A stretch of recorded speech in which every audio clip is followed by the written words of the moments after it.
મહત્વપૂર્ણ સમાચાર કરીશું તેના ઉપર નજર જે સમાચાર અત્યારે હાલ સામે આવી રહ્યા છે।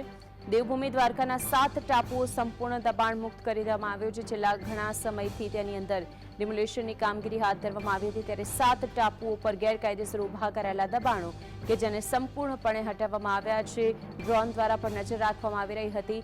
જિલ્લા વહીવટી તંત્ર અને પોલીસ તંત્રએ સાથે રહીને ગેરકાયદેસર જે દબાણો છે કે જેને દૂર કર્યા છે। દેવભૂમિ દ્વારકાના 7 ટાપુઓ જે સંપૂર્ણ દબાણ મુક્ત કરવામાં આવ્યું છે। છેલ્લા લાંબા સમયથી આ ગેરકાયદેસર દબાણો હતા કે જેને કરવામાં આવ્યા હતા। અનેકવાર નોટિસો પાઠવવામાં આવી અને ત્યાર પછી દાદાનું બુલડોઝર આખરે ફરી વળ્યું છે। બેટ દ્વારકાની અંદર જે રીતે સફાયો બોલાવવામાં આવ્યો હતો અને તેમાં પણ ધાર્મિક સ્થાનોથી લઈને અલગ અલગ મિલકતો વેપારીઓની દુકાનો કે જે ખરેખર ગેરકાયદેસર રીતે ઊભી કરવામાં આવી હતી સરકારની મિલકત ઉપર તે તમામને તોડી પાડવામાં આવી છે અને હવે દેવભૂમિ દ્વારકાના 7 ટાપુઓ કે જેને સંપૂર્ણ દબાણ મુક્ત કરી દેવામાં આવ્યા છે। આ 7 ટાપુઓ પર ગેરકાયદેસર રીતે ઉભા કરાયા હતા દબાણો કે જેના ઉપર બુલડોઝર ફેરવી દેવામાં આવ્યું છે। જિલ્લા વહીવટી તંત્ર અને પોલીસ તંત્ર કે જેમણે સાથે રહીને ગેરકાયદેસર આ જે દબાણો છે જેને દૂર કર્યા છે।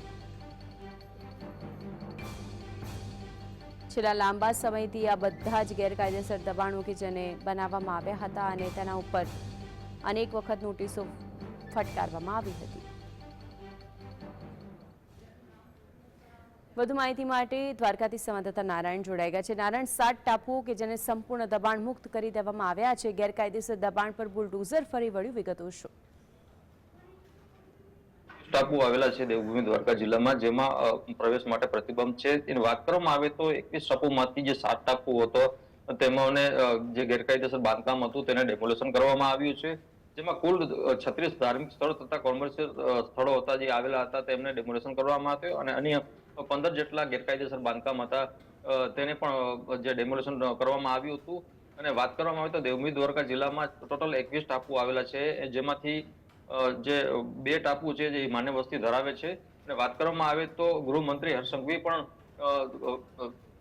ટ્વીટ કરીને દ્વારકા જિલ્લાના વહીવટીતંત્ર તથા પોલીસ વિભાગને પણ પ્રશંસા કરી હતી। જી, આશરે જે દબાણો દૂર કરવામાં આવે છે તેના કારણે કેટલું મોટું જે દબાણ હતું તે દૂર થયું, કેટલા કરોડનું જે ફાયદો સરકારને થઈ શકે એમ છે?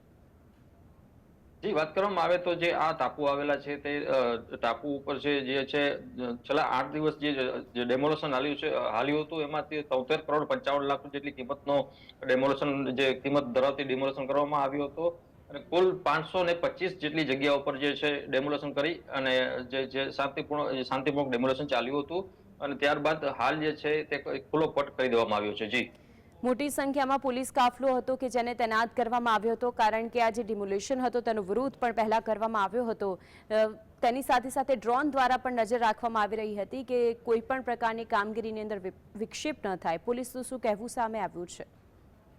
જી, વાત કરવામાં આવે તો જો 1000 પોલીસ કર્મીઓ જે ખડે પગે હતા, બંદોબસ્ત 1000 પોલીસને આપવામાં આવ્યું હતું। એક ડીવાયએસપી સહિત એક એસપી સહિત 3 ડીવાયએસપી તેમાં જોડાયા હતા અને જે ડ્રોનથી પણ તે નજર રાખવામાં આવી હતી અને જે બોટ દ્વારા દરિયામાં પણ તેનું સઘન ચેકિંગ ચાલી રહ્યું હતું। જી, બિલકુલ નારાયણ, આપ જોડાયા અને સમગ્ર વિગતો જણાવી તે બદલ આપનો આભાર।